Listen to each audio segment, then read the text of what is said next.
Comeback! A word you use when something flips the table back on top. Like imagine a football match. One team literally destroys the other team, like 9-0. But then in the last minute, when all hopes were lost, the other team scores 10 goals back and wins the match. That would have been the biggest comeback in the history. But that still won't be as big of a comeback as Ayaka and the Freeze teams. Okay, so Ayaka used to be one of the best DPSs back in like Inazuma era, but as time went on, the meta started shifting and Freeze team seems to get less and less attention until like patch 4.2 with the release of Farina. She was supposed to be one of the best teammates for Freeze teams. The problem was, okay, this used to be what Ayaka's best team looked like. Now as you can see, Kokomi's the Hydro slot. And if you replace her with Farina, then there's no healer, which you need for Farina's buff to work. And also to not die, I guess. So you either have to replace Kazuha with an animal healer like Jean for example, or replace Shenhe with a cryo healer like Charlotte or Mika. So either way you have to sacrifice a buffer. But after a long while, Shilonen came in version 5.1. She's a replacement for Kazuha and also a healer. This means the team is complete now, right? No. Wait, what? Who said that? First of all, she only heals the active character, so not the best for Furina buff stacking. Ayaka? Also, the biggest problem of all is that they keep adding more and more bosses and unfreezable enemies into the spiral abyss. Okay. Plus the fact that the DPS ceiling keeps increasing due to HP inflation and power creep. Like most characters, best team now is just Mavuka, Sitlali, Xylonen, and you don't even have to play the fourth character. Even Xylonen is not enough to bring Freeze teams back. You seem to be weirdly knowledgeable about the meta, Ayaka. So what should we do? Simple. Just give me an even better support so I can rival the new characters. That's easy to say, but if only we have a dedicated free support that can deal off-field damage, does AoE healing, while also providing 55% rest threat for both cryo and hydro damage, not only buffing Ayaka, but also Farina. Oh wait, we do! What are you? An idiot sandwich. Man, Escoffier is such an insane character. She had to be like one of the best characters in the game, literally saving a whole archetype by herself. And with her release in 5.6, Escoffier is definitely a huge upgrade for Ayaka teams. And now Freeze teams are meta again. So what do you think?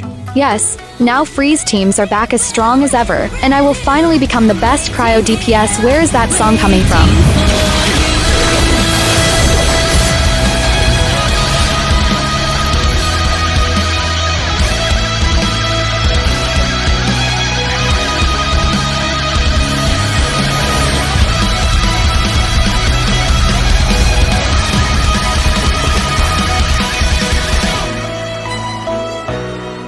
Okay, let's change locations. Oh wait, that's me!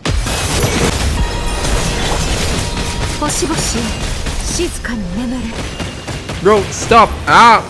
You're already dead! So Skirk has been out for quite some time now, and she's supposedly one of the strongest DPS characters in the game. And even though I really like Skirk, unfortunate for me, I'm a certified Ayaka main, and I will tolerate this no longer. I mean, Ayaka got to be the top meta for like one patch, and she's power crept one patch later. It was clear that Escoffier was made for Skirk, not Ayaka, but hey, at least it benefits Ayaka too. Anyway, wait. Oh, I never noticed this, but the waves rises up like the border of the domain. Wait, that's actually pretty cool. Where was I? It's obvious that C0 Ayaka cannot outdamage Skirk, but unless you didn't read the title of this video, my Ayaka is indeed C2, and with her wait, give it back, Chlorine. And with her signature weapon too.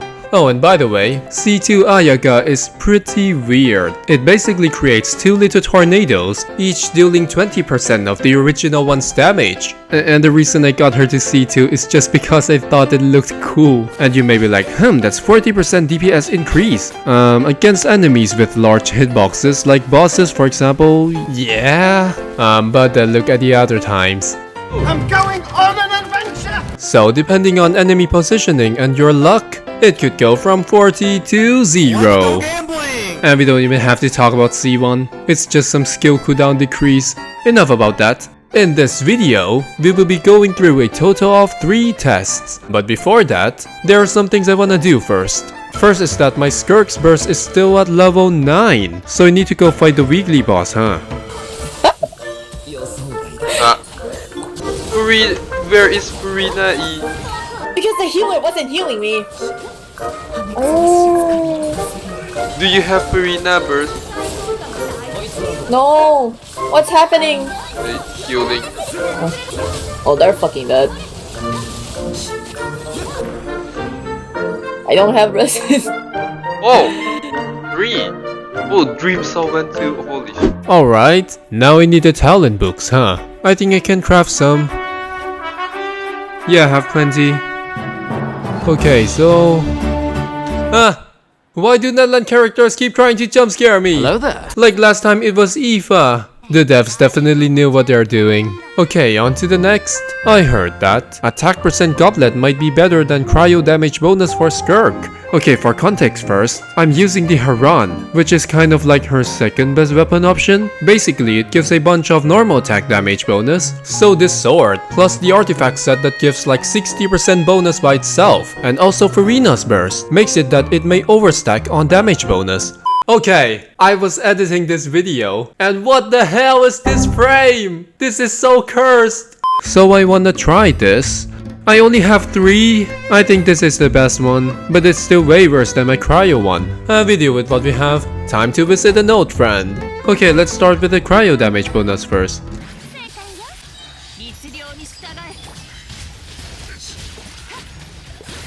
140k. Now the attack one.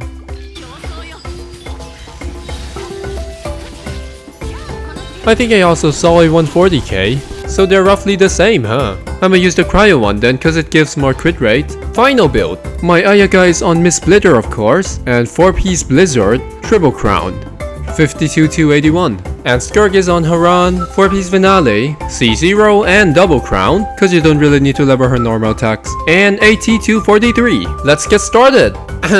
Welcome to the Discovery Channel. Today we're exploring a rather strange cave with lots of mushrooms. I'm going to take this sample for science. In this moment we have encountered strange looking mushrooms. Ow. They seem to be hostile. If you continue over here, you may spot a comically large chicken. It seemed to be angry, and we may not know why. Okay, that's enough. The first challenge is a solo damage test against the Jade Plume Terrashroom. Now for this particular test, Skirk will also be using the Miss Splitter, cause I realized that Haran needs teammates using elemental skills to gain stacks. And I adjusted the build a little. Here it is. Now, let the battle begin! 2, 1, go!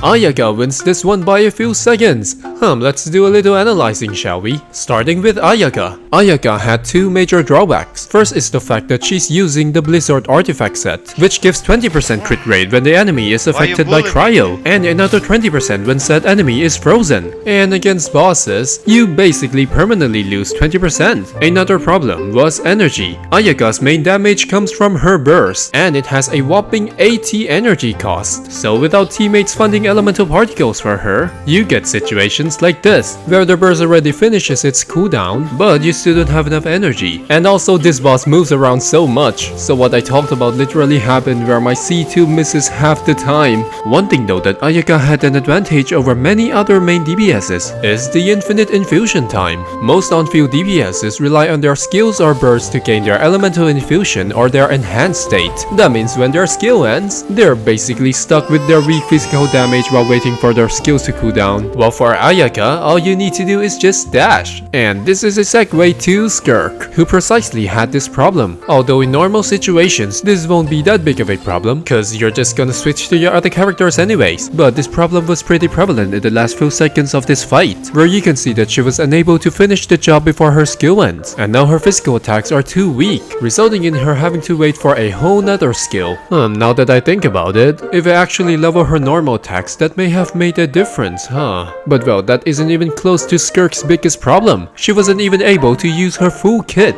Skirk's talent makes it that when you trigger a cryo reaction, especially frozen, you gain void rifts, which essentially increases both her skill damage and duration. And there's also this talent that increases her elemental skill level, but only if your team only consists of both cryo and hydro characters and no other elements. Or the devs like, you better play freeze and freeze only. So basically this is just a battle of which cryo main DPS has more restrictions. Anyway, the first challenge was just for fun. Now it's time for the real thing. The second challenge is the Spiral Abyss. Wow, so surprising, who would have thought who? Okay, let's just cut to the chase, shall we? In this challenge, we will be competing Ayaka and Skirk in the same half of floor 12, also using the same team. Now, one of the reasons why I record this video so late and not when Skirk just came out was because I was waiting for the Abyss to reset. Look at the last Abyss. First half, when you don't have energy, damage increased by 75%. Second half, cryo normal attack damage increased by 75%.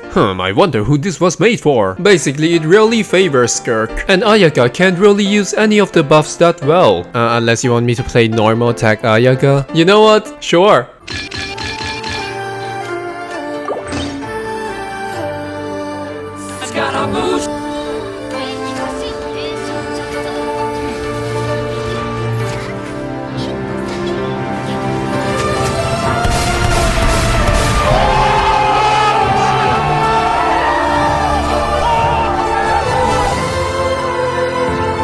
Oh, and before we started, I think I showed the wrong build for Ayaka. Well, not wrong exactly. That was the build I used for the solo challenge. But for the rest, you know what, just here. 37.7 crit rate and 281 crit damage. Okay, let's just begin. 3, 2, 1, go!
Skirk won, isn't it? Well, analyzing time, the first chamber was a pure DPS check boss, and yes, Skirk's damage is actually insane. She was barely able to finish the boss off in a single rotation. As for Ayaka, even with C2 it's not enough, and I didn't want to do a whole nother rotation because I had to save my burst for chamber 2, resulting in me just chipping the boss's HP away without using any bursts. As for other highlights, here in chamber 2 I had to position my Ayaka's burst so it could hit both the first enemy and the second one that's spawned right after. As for Skirk, I spent a little of my time building up Skirk's burst before killing the last enemy, and this was essential for Chamber 3, which was like the most insane clear I've ever seen. Like, look at this. First she bursted down the shield, then kills the first enemy, does a funny little hop to the other side of the arena, and then made it in time to destroy the other shield, all in a single rotation. What the hell? Still though, I think both clears were pretty amazing in its own right. Like, even Ayaka's side took like less than 2 minutes to clear the whole floor. Well, now, let's move on to the third and final test,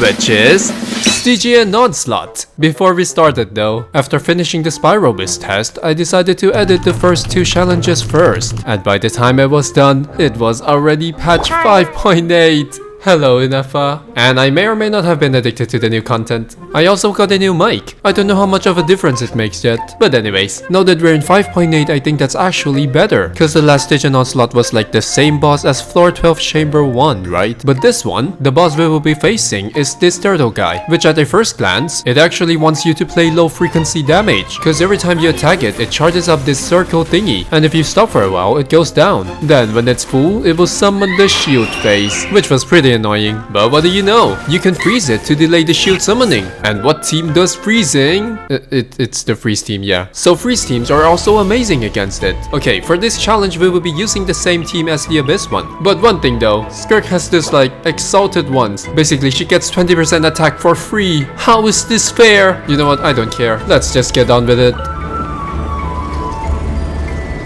3, 2, 1, go!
Well, Ayaka lost this one, but only for a few seconds this time. So why does Ayaka perform better than in the Abyss? Well, analyzing time. For Skirk's side, there's not much to discuss about. Basically, just deal as much damage as possible. And Skirk is also pretty decent at destroying the shield. But for Ayaka, first of all, this boss is freezable. That means 100% Blizzard uptime. My C2 tornadoes also hits every time because this guy doesn't move around. And now, the best part. There's one part of Ayaka's kit that many people often forgot about. Her special dash, which applies Cryo to everything around her every time she dashes. And you can basically like spam this, and it's really good for destroying elemental shields. And in this fight, doing so also lets me avoid some damage from the turtle. Well, in conclusion, we still lost.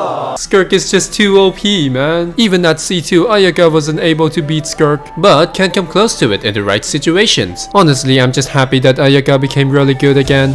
We've made it to the end. This video has been a long time in the making. Long form videos are so hard to make. How do people pump these out so fast? Anyways, thank you if you made it to the end of the video. Note though that I'm not like a super meta theory crafter or something like that. This video was mainly for my own enjoyment, so please take everything with a grain of salt. Thank you if you made it this far. I usually upload shorts every 2 days, until like last patch. It's because of this video. Well done. I hope you enjoyed this one, and thanks for watching.